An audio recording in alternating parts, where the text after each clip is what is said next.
Marcelo, tudo bem? Então, conte um pouco para nós sobre a Igreja Anglicana. Afinal de contas, nós podemos dizer que a Igreja Anglicana é uma igreja reformada? Conte um pouco sobre a história da Igreja Anglicana para quem não conhece, tá ok? Certo. A igreja anglicana, ela é uma igreja que ela surgiu ali com os primeiros reformadores na Inglaterra. Então, foi um processo inicialmente político, foi iniciado pelo imperador, pelo rei da Inglaterra, que ele declarou a autonomia da igreja da Inglaterra. Então, ele continuou na sua fé um camarada católico romano, tanto que ele chegou a receber o título do Papa de defensor da fé, e ele morreu defendendo essa fé católica. Católica aqui que eu estou dizendo é católico romano, papista mesmo, né? Porque nós reformados temos uma visão mais ampla do que é ser católico. Então, basicamente, iniciou como um processo político. O camarada, porque queria se divorciar da mulher, não queria o Papa interferir nos seus negócios nacionais, então ele declarou que a igreja na Inglaterra era autônoma, não dependia mais do Papa.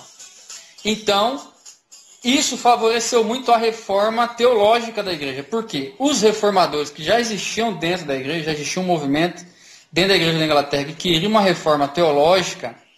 Para quem não sabe, a Inglaterra é uma ilha, né?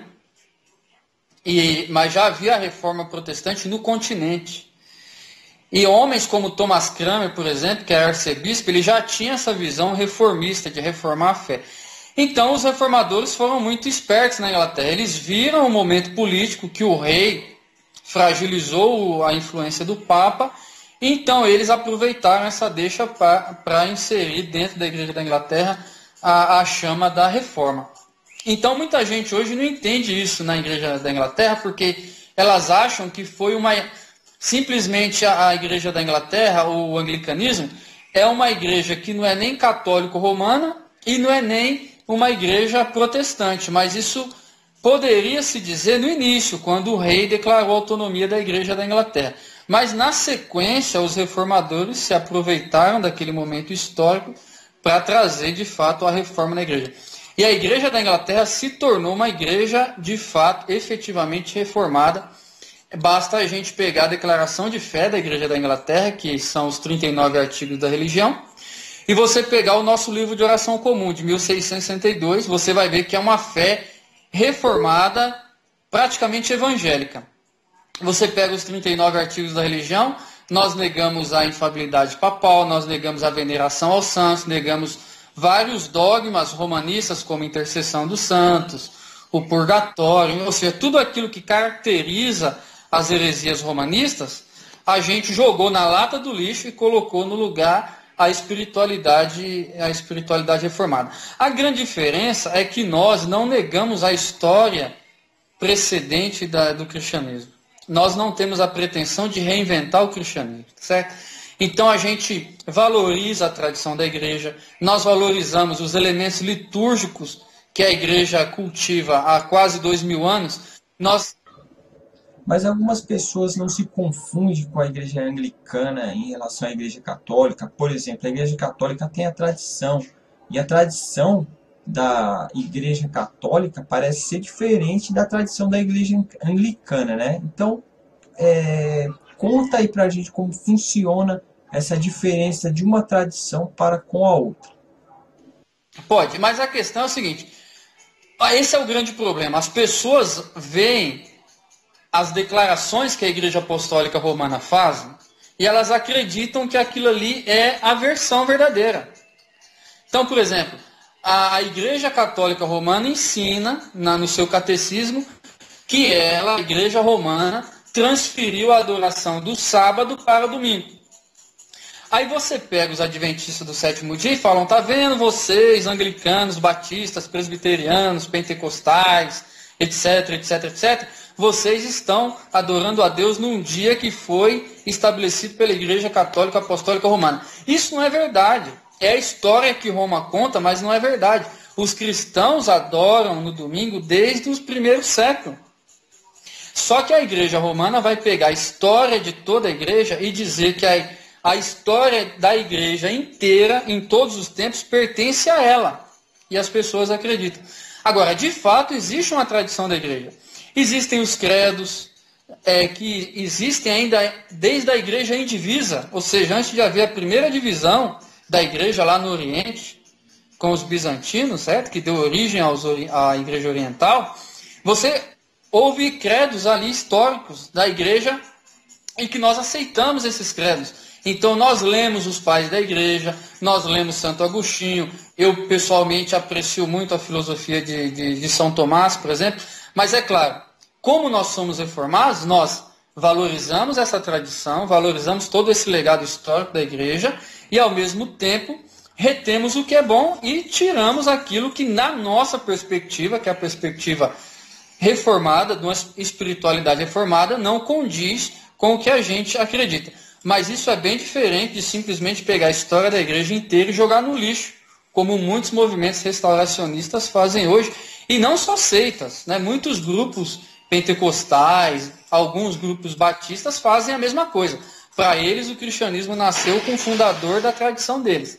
Então, nós anglicanos somos uma tradição, uma das várias tradições que existem dentro do cristianismo. E quanto à igreja que você faz parte, Marcelo, explique mais um pouco sobre ela, aqui no Brasil. A Igreja Anglicana Reformada do Brasil, eu pessoalmente eu sou pastor, eu sou ministro, a gente não costuma usar o título pastor, mas eu sou ministro, eu sou presbítero, na verdade, na Igreja Anglicana Reformada em São Paulo.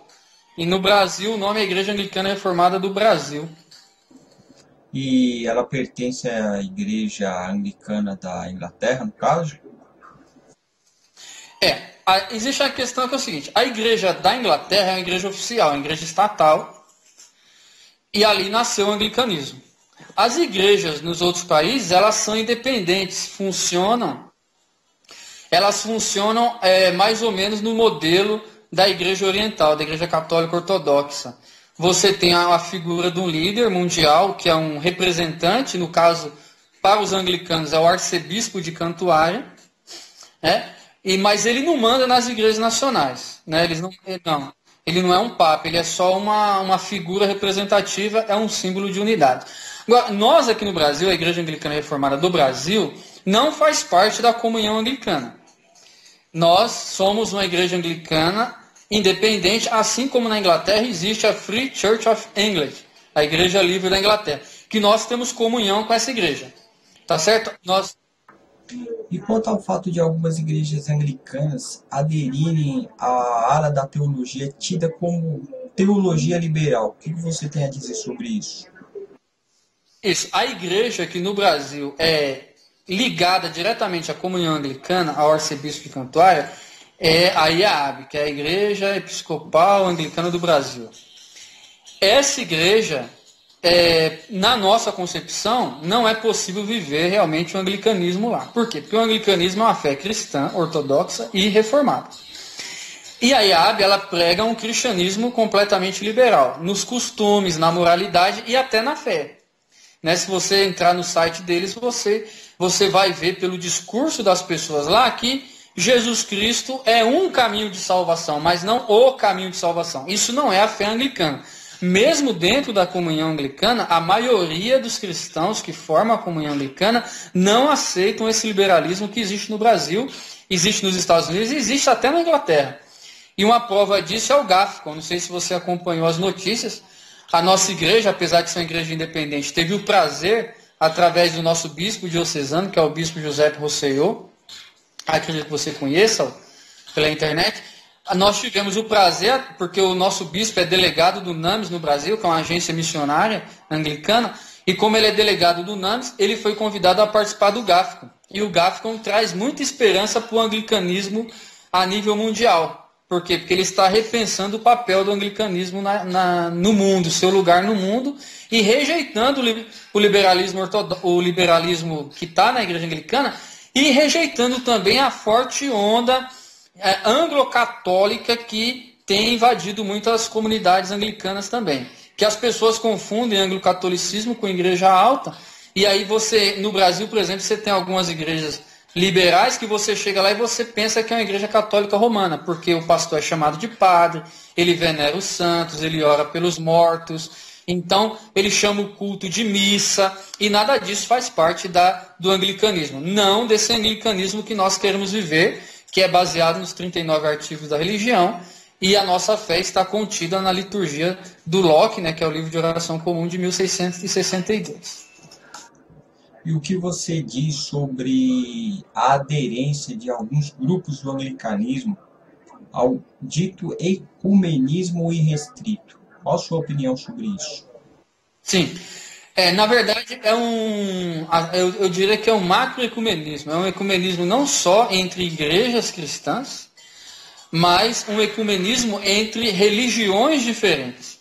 Então não é nem necessariamente um ecumenismo, é quase um relativismo religioso mesmo que as pessoas acabam abraçando quase que num sincretismo. Não é um sincretismo porque eles não trazem esses elementos para dentro de suas comunidades. Apesar de que eu já tive o desprazer de entrar no site de uma comunidade anglicana aqui no Brasil, e onde lá existe até curso de bruxaria. Isso é terrível para nós anglicanos. Eu notei que em seu canal você vem abordando uma linha mais apologética, né? Falando sobre grandes grupos bastante conhecidos como o Adventismo, Testemunho de Jeová, Catolicismo Romano, e mais recentemente um grupo novo que está emergindo aí na internet, que é a Igreja do Bispo Dosani, né? O que você pode adiantar sobre os futuros vídeos que você pretende fazer abordando essa temática, Marcelo? Tá borbulhando, cara, na internet isso aí. Eu acho assim que é próprio da nossa geração, né, cara? Isso é uma coisa assim que é até previsível de acontecer. Por quê? Você teve no Brasil uma igreja evangélica que cresceu muito. É uma igreja que alcançou muito espaço, muito poder, muito dinheiro, mas uma igreja que não discipulou as pessoas, uma igreja que colocou muito jugo em cima das pessoas. Então você escuta um bispo Dosani falando, por exemplo, contra o legalismo, cara, é difícil você não simpatizar com ele, porque muito do que ele fala é verdade. Você chegava, eu, por exemplo, cresci no movimento pentecostal, e apesar de que eu amo as Assembleias de Deus, mas eu vi coisas nas Assembleias de Deus que são absurdos, cara. Você me dá licença para falar uma coisa que eu escutei de uma senhora numa classe de escola bíblica dominical, quando eu estava dando aula, e a gente estava falando sobre sexualidade na sala de aula, e a senhora contou para mim que quando o esposo dela era vivo, e essa senhora ainda é viva, acredite quem quiser, e ela contou para a gente, eu não acreditei, que para ter relação com o esposo, ela fazia um furo no lençol, porque o cara não podia ver o corpo da esposa. Pensa no absurdo, no ridículo que é isso. E isso foi vivido e ensinado dentro de uma comunidade cristã, que hoje é muito respeitada no Brasil, que é a Assembleia de Deus. Então, quando você vê o que a igreja brasileira fez de mal para as pessoas, eu conheço gente que foi excluída da igreja porque assistiu uma televisão, porque acendeu um cigarro, porque tomou uma cerveja, tomou um uísque. Eu conheço um cara que foi disciplinado porque ele estava num bar tomando um refrigerante. A cor do refrigerante é igual à cor da cerveja. Passou um presbítero na rua e viu. Quando ele chegou na igreja, ele estava disciplinado. Isso, um terrorismo muito grande que foi feito.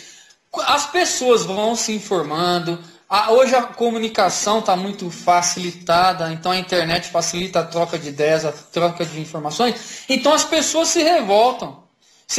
E quando surge uma mensagem como essa, como a do Bispo Dosani, que é muito atraente, e é quase impossível você não se simpatizar com o cara, a pessoa acaba não tendo um fundamento, uma base intelectual para separar aquilo que é uma crítica justa, uma crítica honesta, daquilo que é o exagero, aquilo que você está extrapolando os limites da fé cristã. Então eu acho que é uma coisa assim até previsível, e vai acontecer coisa pior. Por quê?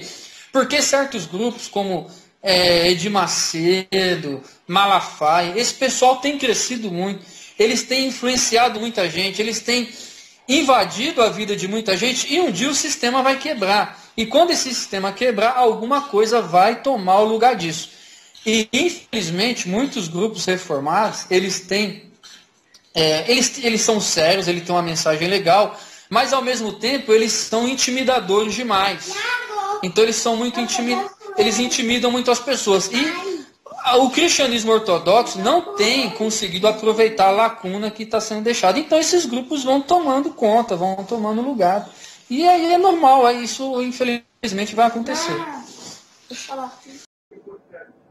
Vem cá, você pode adiantar o que vem de vídeo aí pela frente? Qual é o próximo vídeo que você pretende lançar? Tem alguma ideia já do que vai postar no seu canal? Bom, eu já tinha preparado aqui um vídeo sobre o Islã, né? Que eu acredito que o Islã vai crescer muito no Brasil, pelo menos momentaneamente. Eu acredito que vai haver um movimento pró-islâmico. A gente já vê a galera invadindo o Facebook, invadindo no bom sentido, né? É um direito que eles têm, pela liberdade religiosa que existe no Brasil. Então eu acredito que vai crescer bastante, principalmente nos lugares mais pobres, como aconteceu na Europa, certo? Eu acredito que eles vão começar a crescer bastante no Brasil. E eu já preparei um vídeo que eu não vou publicar porque eu recebi um comunicado hoje de um amigo meu em São Paulo, que eu estou de férias, eu estou em Minas aqui, por isso a imagem não está muito boa, que eu tive que improvisar, certo? Eu peço até desculpa que está um barulho aí. Se fosse lá em São Paulo, eu estava no escritóriozinho bonitinho, aqui é mais complicado. Imagina, cara, fica à vontade, continue aí. Mas então, eu não vou publicar esse vídeo sobre o Islã, porque hoje eu recebi um comunicado do Carlos Gonfer, que é um membro da nossa igreja, um cara nota 10, que ajuda pra caramba, pesquisa bastante, como você, o que você quiser saber, cara, sobre grupos cristãos, sobre movimentos, sobre as várias tradições cristãs que tem, conversa com ele, que o cara domina muito. Ele mandou uma carta, se eu não me engano, lá para o Egito, e ele recebeu de uma mesquita vários folhetos em português explicando a fé islâmica. Então eu quero pegar esses folhetos primeiro, porque é uma fonte original, bem legal mesmo. Então eu quero dar uma lida até para melhorar o vídeo, para trazer uma coisa com mais conteúdo. Eu não quero simplesmente fazer uma coisa assim de ir jogando as minhas opiniões na internet. É claro que são as minhas opiniões, é a opinião da igreja ortodoxa, da igreja cristã, mas é legal a gente ter um embasamento, como por exemplo no debate que eu tive a respeito de Ellen G. White sobre os adventistas. É bom você ter lido o livro, você ter lido a teoria deles, para você poder colocar uma coisa com mais conteúdo, até porque o pessoal vai, querendo ou não, responder. Mas amanhã eu quero, se Deus quiser, se o meu computador aguentar aqui, eu quero publicar um texto sobre o grupo Voz da Verdade, que é um grupo sectário também, modalista, que segue as heresias de Sabélio, que nega a doutrina da Trindade. E então amanhã, se Deus quiser, eu quero subir esse vídeo no canal da igreja. E depois também tem um vídeo já produzido sobre os Mormons. Mas eu vou subir primeiro o do Voz da Verdade, que é a pedido de um colega meu também. Então eu vou subir esse vídeo e depois eu vou subir o vídeo sobre os livros, não o livro de Mormon, mas a Igreja dos Mormons, a Igreja dos Santos dos Últimos Dias, e outros vídeos aí que a gente está preparando, e alguns já estão prontos também, que é um trabalho de discipulado que a gente quer fazer na internet, explicando o que é a fé da igreja e também explicando aqueles movimentos que ameaçam a ortodoxia da fé. Ok, então vamos encerrar aí nosso bate-papo, tá? Quem gostou desse nosso bate-papo aqui, Marcelo, eu vou deixar na descrição o endereço do seu canal, para o pessoal que quiser ver aí você comentando sobre esses grupos que nós mencionamos aqui, tá? O pessoal fazer um tour lá no seu canal. E você que gostou desse tipo de vídeo, deixe aquele curtida ali, tá? Comente, faça seus comentários e até o nosso próximo vídeo. Obrigado pela participação, Marcelo. Quem sabe a gente não se encontra aí de novo para fazer mais um bate-papo legal sobre outros assuntos diversos da fé cristã e do mundo religioso, quem sabe, tá ok? Muito obrigado e até a próxima, Marcelo.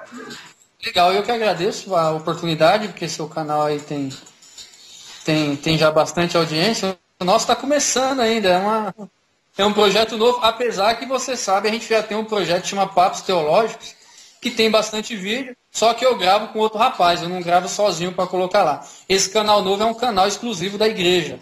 Né? No outro canal a gente tem convidados, tem outras coisas específicas do canal Papos Teológicos. Esse da igreja é um projeto novo e eu agradeço aí a oportunidade que você dá da gente falar.